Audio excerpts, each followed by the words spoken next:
یہ ایک نصیحہ ہے کچھ ہمارے بھائیوں اور بہنوں کے لیے جو زکریا کندلاہوی کی کتاب فضائل العمل کو استعمال کرنے میں بہت سخت ہیں، جیسے کہ کئی دوسری کتابیں۔ اس میں بھی کچھ بہت اچھی مضبوط احادیث ہیں اور کچھ بہت کمزور جس میں جھوٹی احادیث بھی شامل ہیں، لیکن مسئلہ یہ ہے کچھ لوگ بہت سخت ہیں، وہ صرف اس کتاب کو استعمال کرنا چاہتے ہیں، اس کتاب کو زور دینا چاہتے ہیں، اس کتاب کو آگے بڑھانا چاہتے ہیں اور ان لوگوں کو دیتے ہیں جو ان احادیث کی گریڈنگ نہیں جانتے۔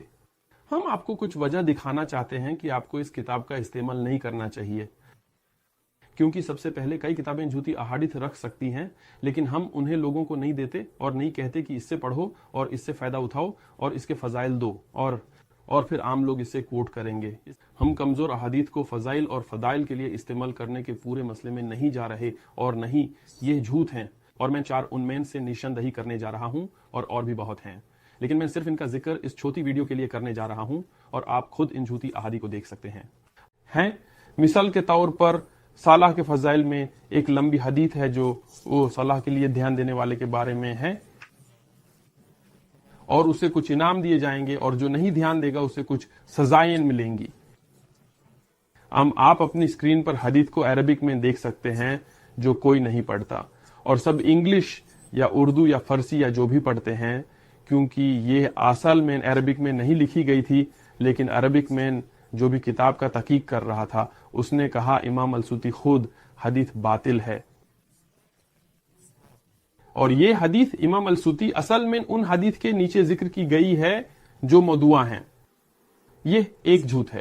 خود لیکھک کہتے ہیں کہ وہ اسے نہیں ڈھونڈ سکتے، حدیث کی کتابوں میں کوئی سند نہیں ہے، کوئی سلسلہ نہیں ہے جو اسے رسول اللہ سے جوڑے، تو یہ حدیث ایک جھوٹ ہے۔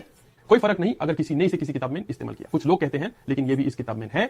یہ ایسے ہے جیسے کوئی چوری کر رہا ہو اور آپ انہیں روکو تو وہ کہیں گے او اس دوسرے ویکتی نے بھی چوری کی، یا اس سے ٹھیک نہیں بناتا۔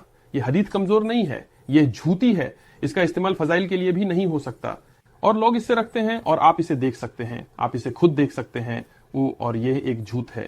اگلا آپ کتاب میں پاتے ہیں، حج کے کتاب میں ہم بہت جھوٹی احادیث پاتے ہیں، لیکن جو ہم یہاں ذکر کریں گے یہ عبداللہ ابن عمر سے رپورٹ کی گئی ہے۔ رسول اللہ نے کہا جو حج کے لیے جاتا ہے اور مجھے نہیں ملتا اس نے مجھے ٹھکرایا ہے۔ یہ حدیث کمزور نہیں ہے، یہ جھوٹی ہے، یہ ایک جھوٹ ہے۔ امام ابن جوزی اپنی موضوعات کی کتاب میں انہوں نے کہا یہ موضوع ہے، یہ ایک جھوٹ ہے، یہ ایک جھوٹ ہے۔ رسول اللہ صلی اللہ علیہ وسلم پر صرف یہ نہیں، ہم کتاب صلاح میں بھی دوسری جھوٹی حدیث پاتے ہیں، جیسے حدیث جو آپ اپنی اسکرین پر دیکھتے ہیں۔ اگر کوئی صلاح کے لیے کھڑا ہوتا ہے اور وہ دائیں اور بائیں نہیں دیکھتا، اس حدیث میں یاہو کی طرح موو کرتے ہیں۔ امام احمد حدیث کے مہان اسکالر، انہوں نے کہا یہ کسی کے دوارا رینڈر کی گئی ہیں کہ ان کے سبھی احادیث موضوع ہیں۔ امام سعدی ابو حاتم انہوں نے کہا یہ ویکتی ایک کذب ہے، وہ ایک جھوٹا ہے، صرف جھوٹا نہیں بلکہ لگاتار جھوٹا۔ امام النسائی، امام الدرقطنی انہوں نے کہا وہ متروک ہے، وہ حدیث میں رد کر دیا گیا ہے، اور اس حدیث کے سند میں کئی جھوٹے ہیں۔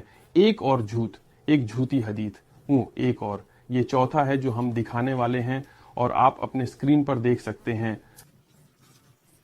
اور سبحان اللہ، اگر کسی نے وہاں عربک پڑھی تو اس میں بھی لکھا ہے القاعدہ، اور یہ ایک غلط بیانی ہے۔ حدیث کے عربک میں بھی جو چھوٹی چھوٹی باتیں کوئی نہیں پڑھتا اس میں لکھا ہے، یہ ایک غلط بیانی ہے۔ اور یہ وہ حدیث ہے جہاں رسول اللہ صلی اللہ علیہ وسلم کہتے ہیں کہ آدم نے تواصل بد النبی علیہ الصلاۃ والسلام کیا تھا یہ کہہ کر کہ لا الہ الا محمد، یہ ایک غلط بیانی ہے۔ شیخ الاسلام تقی الدین ابن تیمیہ نے کہا بل هو المدوا، یہ صرف کمزور نہیں بلکہ غلط ہے۔ محمد صلاح ابن الشیخ، عبد الرحمن ابن زید اور دوسرے، انہوں نے موضوع احادیث کی لسٹ بنائی اور اس سے غلط بیانی کے طور پر مینشن کیا۔ یہ صرف 4 مثالیں ہیں بہت ساری غلط بیان احادیث کی۔ اب میں یہ صاف کرنا چاہتا ہوں اور اس پر ختم کرنا چاہتا ہوں، یہ مسئلہ یہ نہیں ہے کہ آپ کمزور روایت کو فضائل کے لیے استعمال کر سکتے ہیں۔ علماء میں اس پر خلاف ہے کہ آپ کر سکتے ہیں یا نہیں، اور آپ کے پاس کون سے شروط ہیں، یہ ایک الگ مسئلہ ہے۔ یہ کتاب فضل العمل بائی زکری الکندلہاوی مین موضوع غلط بیان حدیثین، آپ اس سے اپنی کتاب میں دیکھ سکتے ہیں۔ اگر آپ کے پاس ہے تو اٹھائیے، حدیث دیکھیے، عربک دیکھیے، آپ خود وہاں دیکھ لیں گے، اور اسی لیے ہم اپنے بھائیوں اور بہنوں کو چیتوانی دیتے ہیں کہ اپنی عقیدہ کو خراب نہ کریں۔